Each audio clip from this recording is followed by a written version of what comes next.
Olá, querido aluno, vamos começar mais uma aula de pesquisa operacional.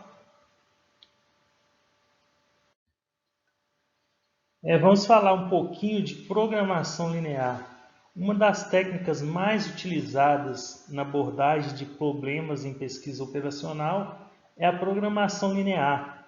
Isso se deve à simplicidade do modelo envolvido e à disponibilidade de uma técnica de solução programável em computador. Isso facilita a sua aplicação. As aplicações mais conhecidas são feitas em sistemas estruturados, como os de produção, finanças, controles de estoque, etc. O modelo matemático de programação linear é composto de uma função objetiva linear e de restrições técnicas representadas por um grupo de inequações que são também lineares. Aqui a gente tem um pouquinho do que é esse modelo matemático, como ele é expresso. Nós temos o exemplo aqui de uma função objetiva a ser maximizada. Eu quero maximizar meu lucro. Então, qual a expressão que é utilizada nessa maximização do lucro? A expressão matemática é 2x1 mais 3x2.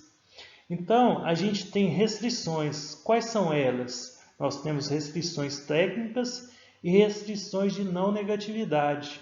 As restrições técnicas, a gente pode utilizar duas equações nesse modelo, que seria 4x1 mais 3x2 menor ou igual a 10, 6x1 menos x2 maior ou igual a 20. E as restrições de não negatividade quer dizer que x1 e x2 eles têm que ser maiores ou iguais a zero.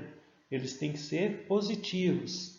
As variáveis controladas ou variáveis de decisão são x1 e x2.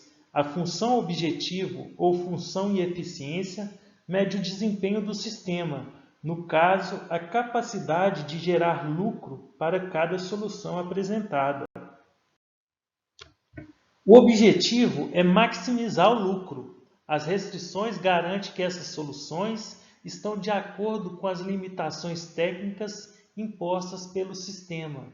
As duas últimas restrições exigem a não negatividade das variáveis de decisão, o que deverá acontecer sempre que a técnica de abordagem for a de programação linear. A construção do modelo matemático, no caso o modelo linear, é a parte mais complicada de nosso estudo. Não há regra fixa para esse trabalho, mas podemos sugerir um roteiro que ajuda a ordenar o raciocínio. Então vamos verificar como que funciona esse roteiro. Esse roteiro se baseia na resposta de 3 perguntas. A primeira pergunta seria: quais as variáveis de decisão? Aqui o trabalho consiste em explicar as decisões que devem ser tomadas e representar as possíveis decisões através de variáveis chamadas de variáveis de decisão. Se o problema é de programação de produção, as variáveis de decisão são as quantidades a produzir no período. Se for um problema de programação de investimento, as variáveis vão representar as decisões de investimento, isto é, quanto investir em cada oportunidade de investimento e em que período. Nossa segunda pergunta seria: qual o objetivo? Aqui nós devemos identificar o objetivo da tomada de decisão. Eles aparecem geralmente na forma de maximização de lucros ou receitas, minimização de custos e perdas. A função objetivo é a expressão que calcula o valor do objetivo, que pode ser o lucro, o custo, receita, perda, etc. Em função do quê? Em função das variáveis de decisão. Nossa terceira pergunta nesse roteiro seria: quais as restrições?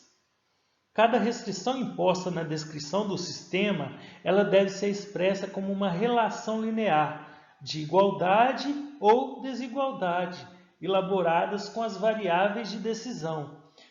Na nossa próxima aula, nós vamos ver alguns exemplos de situações que podem ser descritas com auxílio de um modelo linear. Eu espero você no nosso próximo exemplo e nossa próxima aula. Muito obrigado.